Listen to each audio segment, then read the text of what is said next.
कुछ चाचा ना पहनी तो मोजवा नहीं खी ना पहनले नहीं तो सरल का मोजवा खाली भूतवा के नकिया भी रख दो भाग तब भक्त माई ले कहले बहुत पुरान लोग हो बाबू 40 साल पहले कोनो कौवाली में कौवाल भाई गइले गइले बबुआ की भरत झोली कि अरे भरत झोली अरे मेरा ये तेरे दर्शन जाए ना कोई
ना माई ले कहे के माई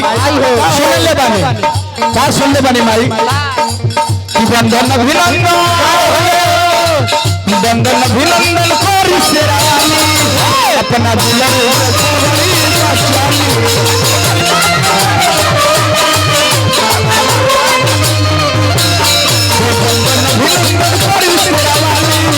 अपना बबुआ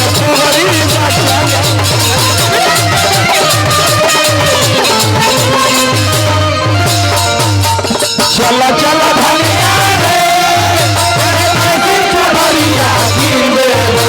चला चला धनिया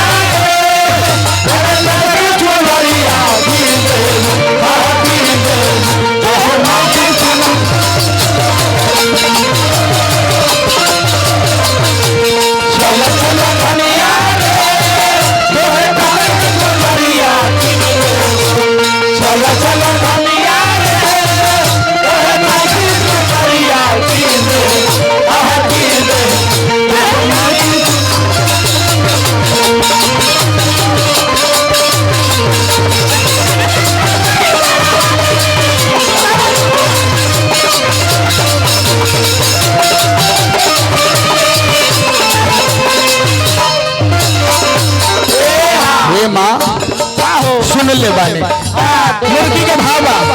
मुर्गी के भाव है और बना के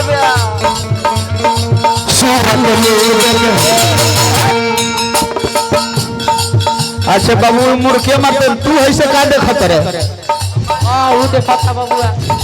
मुर्गी मत मार लगा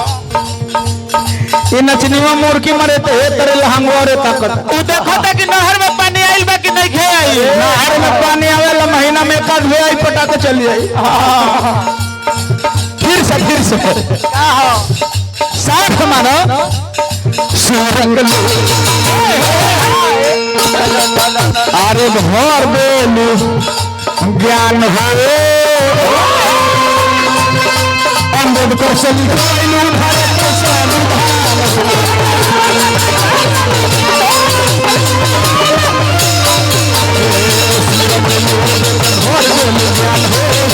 अम्बेडकर से लिखाइलू भारत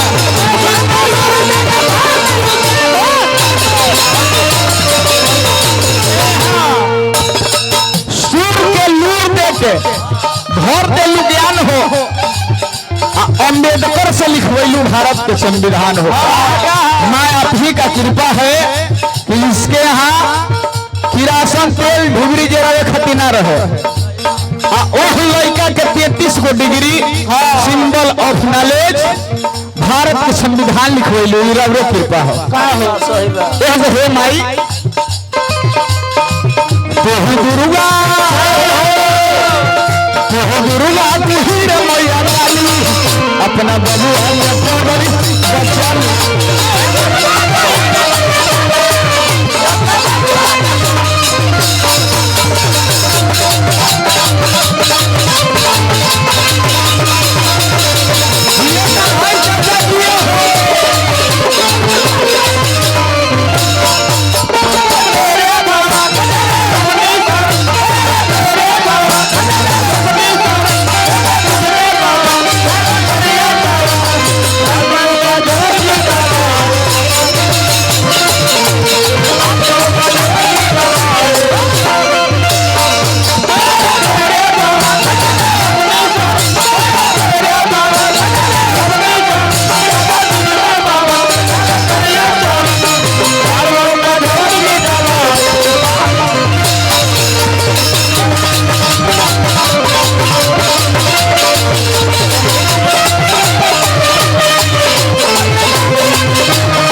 गीत के आखिरी लाइन बाबू बहुत पहले जमा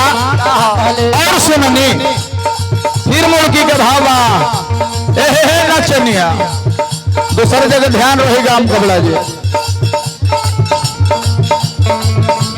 तोर ध्यान दूसरे जगह ना रहे तो हमरा लैंड पे हैंड रख के घर के कहता मैंने लैंड मैंने भूमि धरती मैया हैंड मैंने हाथ मैंने धरती मैया के क्रिया को उन्हें ना ताकत रहे भक्त रहने जमा दस रविदास अरे पुरोनु मैया आस है रखी मनन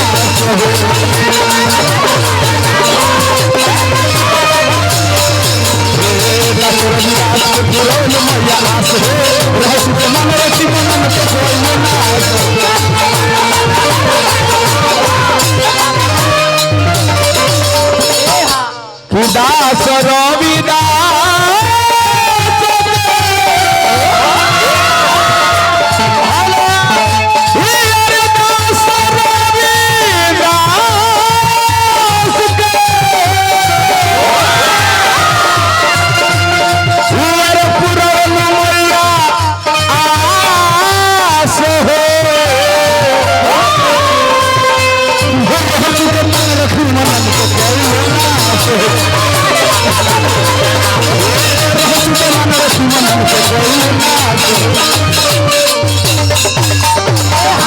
सब घर बाबा माई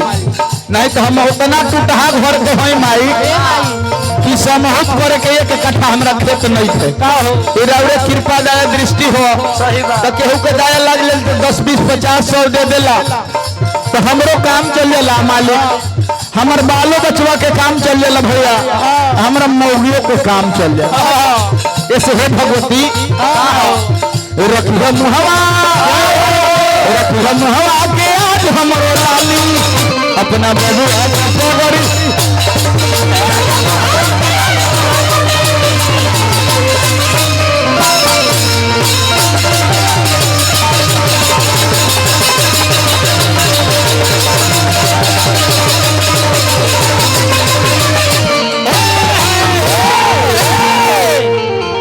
चलते चलते फिर सीजनी वो गीत रहे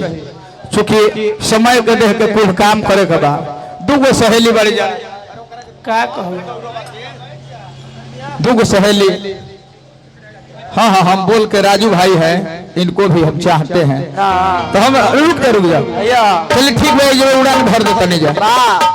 अगला राउंड में छठ के सुना दी चलते चलते कहे के बाबू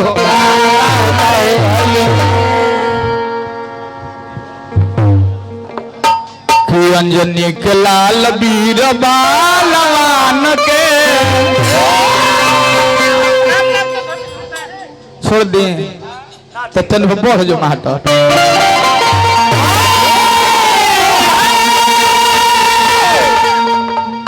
सर जी गौर कीजिएगा पुत्र और मूत्र का उत्पत्ति एक ही जगह से होता है और दोनों में अंतर है। लेकिन दोनों में अंतर है। पुत्र और मूत्र का उत्पत्ति एक ही जगह से होता है लेकिन दोनों में अंतर है। इसलिए मेरे बंधुओं, मेरे यार, दोस्त, मित्र, सब लोग यह बात पर ध्यान दे, संगत करी तो बोढ़ जीव। जैसे मैं अब बोढ़ जी के जीव के मतलब को पंडित जी, बाबू साहेब, अहिर जी, ना ना, बोढ़ जीव के मतलब जैसे जानवरों में चले जाइए तो हाथी, एगो छोटे जीव में जीवे तो जानवरों में कुत्ता, तो बोढ़ जीव से यानी हाथी से संगत करवा तो तोर द्वार के मान प्रतिष्ठा समाज में भी बढ़ाई, अपना पीठिया पे बैठा के सैरो कराई। कुत्ता से यदि संगत होगा तो दोनों तरफ से घाटा है, काटी तबो घाटा है और चाटी तबो घाटा है। ऐसे संगत करी तो बड़ जीव से, चाहे पालतू रहे चाहे फालतू रहे, चाहे पालतू रहे चाहे फालतू रहे। चलो तो कहो तो बाबू बुआ,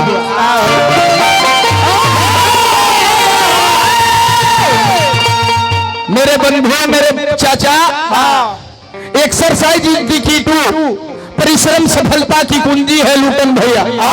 मेहनत करी, मेहनत के रोके वाला कहूबा ना। जब देश के प्रथम राष्ट्रपति हुआ करते थे डॉक्टर राजेंद्र प्रसाद, परीक्षा देने के लिए गए, आधा घंटा लेट पहुंचे, खैनी बनाते हुए सिपाही कॉलेज के हवा हम परीक्षा दसना देखला परीक्षार्थी चरितार्थी तू तो चोकर बेचे वाला लग रहा है रे, भगले कि ना? इतना लेट आओ तड़े, इतना लेट, आधा घंटा बाड़े। कल सर हम परीक्षार्थी हैं सर, किसी कारण बस मतलब विलंब हो गया। बड़े रिक्वेस्ट कैला के बाद में परीक्षा हॉल में गए, कुछ समय बाँचल रहे तब परीक्षा पेपर दे के आ गए। अब तो पसेना छूटे लगल के कर ये परीक्षा ले ले रहते कर तो 100 पूर्णांक है ही है 100 अंक के, तो इतना लिख दिया कि 150 शब्द तो कम पड़ी। तो कल दे, ऐसा तो संसार में नियम नहीं है कि जितना अंक का पेपर है दुगना दे दे, लेकिन पेपर के ऊपर, कॉपी के ऊपर एक बात लिखा मास्टर ने, exam is better than examiner. मतलब परीक्षा लेवे वाला से परीक्षा देवे वाला तेज हो, हमनी के गावे वाला से ही सुनने वाला विद्वान हो। सही बात न जी, परीक्षा में कैसे पूंजी पूंजी जाई बबुआ हो।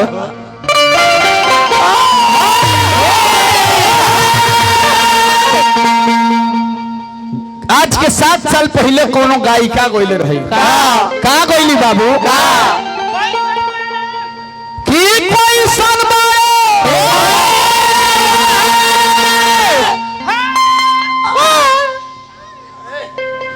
अरे आई हो एनिया ध्यान देना, एने सीता जी वियोग में है तो एकरा आऊं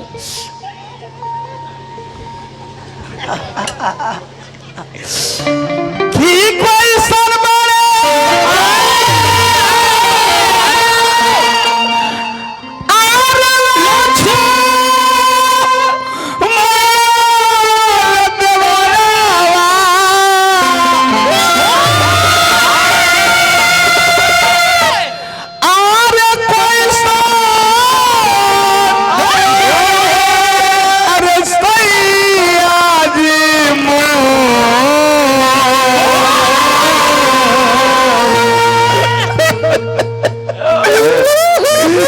अरे रोतड़ी अरे माई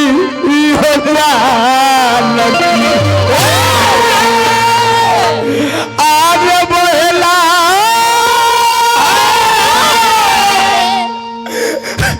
अरे नया नवाजे लो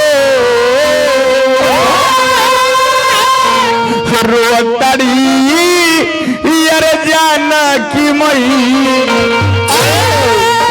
लेकिन बात कहाँ के बाबू, गौर कीजिएगा जनाब, राम रावण का संग्राम चल रहा था और लक्ष्मण कुमार को मेघनाथ के द्वारा प्रहार हुआ, जिसमें शक्ति बाण द्वारा मूर्छित हुआ। भगवान लक्ष्मण के जंघा पर बैठा के कहले जो मेरे भाई, मेरे बंधु, मेरे सखा, मेरे दोस्त, मेरे यार, भैया हीलो थोड़ा बोलो, मुंह खोलो। लेकिन भैया मरल मुर्दा घास खाता ही वो कहे के हिले डोले जहाज। तब भगवान सूर्य पर राम जी ध्यान दे के कहले जे हे हमनी के कुल देवता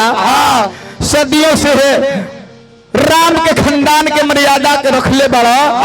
आज मर्यादा को उल्लंघन हुई तो हम संकल्प लेते हैं कि अपने गांव में मुंह दिखाने कभी नहीं जाएंगे। बने होतन में बढ़िया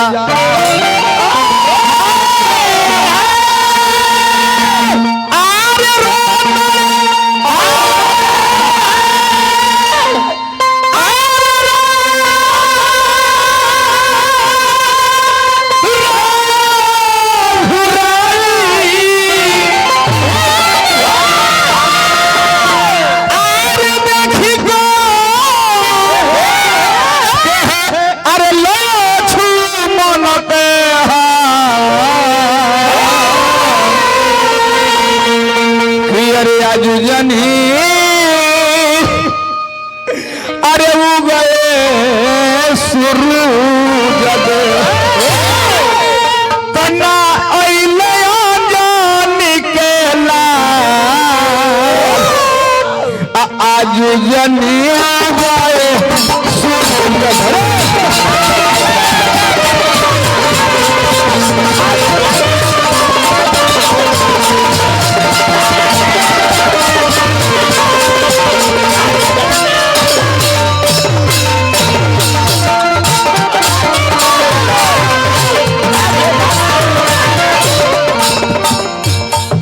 लमांड छपर सिवान में जाइए तो न किया कैसे कैसे अयोध्या का हाँ छपरा सिवान में के लौंडा न किया आज जनी गए सूरज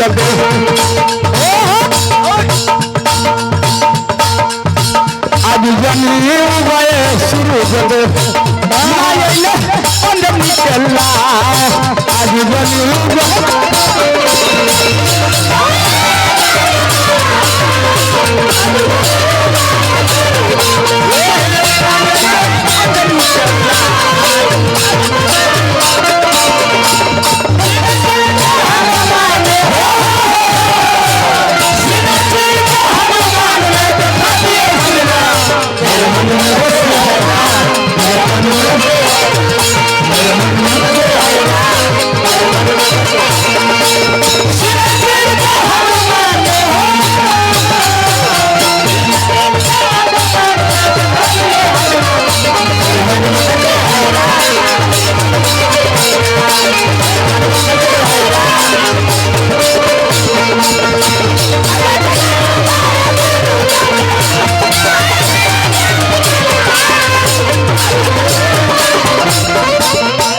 भगवान राम कहले हाँ का कहले हे प्रभु कौना मोह लेके जाए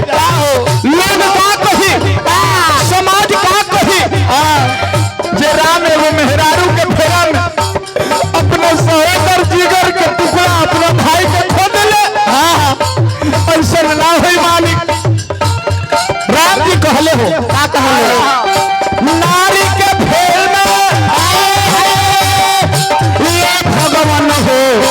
भाई के हम गवैबे भाई के हम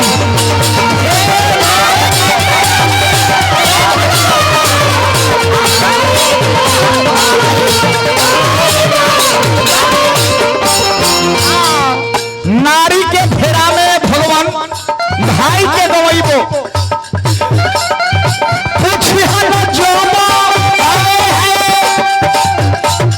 सुमित्रा मैया का हम हो बतलैबो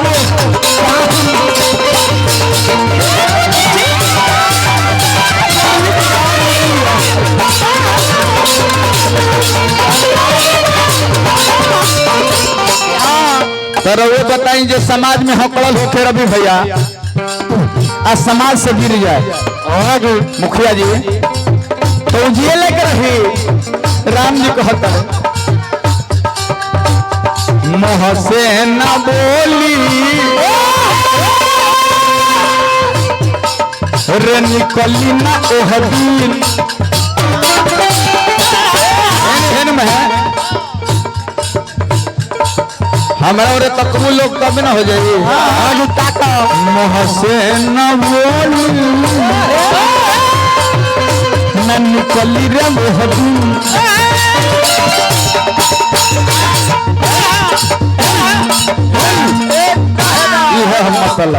मतलब है लक्ष्मण चाचा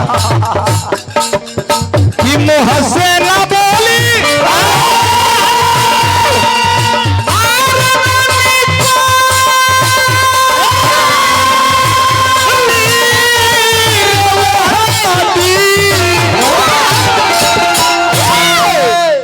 कि मोह से न बोली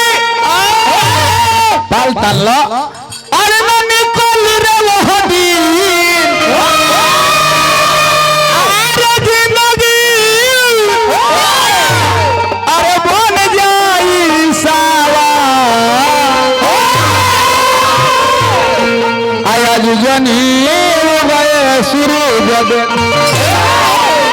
वेदपुर में नचनिया नचिया था कैसे अरे की आज हुई जान हे तरपाल तन के किया जो जनी गए शुरू दो कि ना आइले आरे जानी के हो ला किया जो जनी अरे वो गए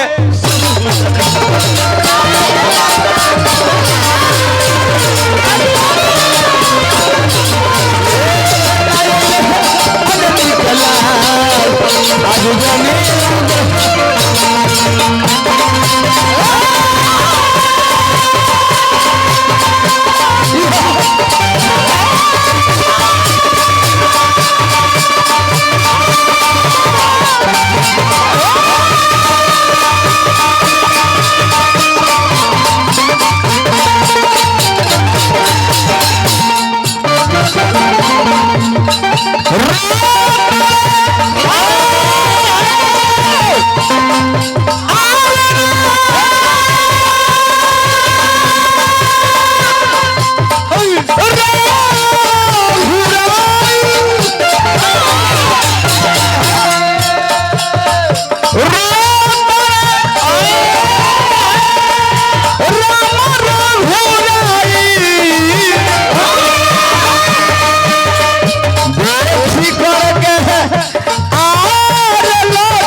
डबल कर दो रानी है करे के डबल कर दो कुछ मेहनत नहीं है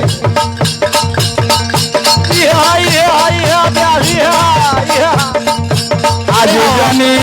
गए शुरू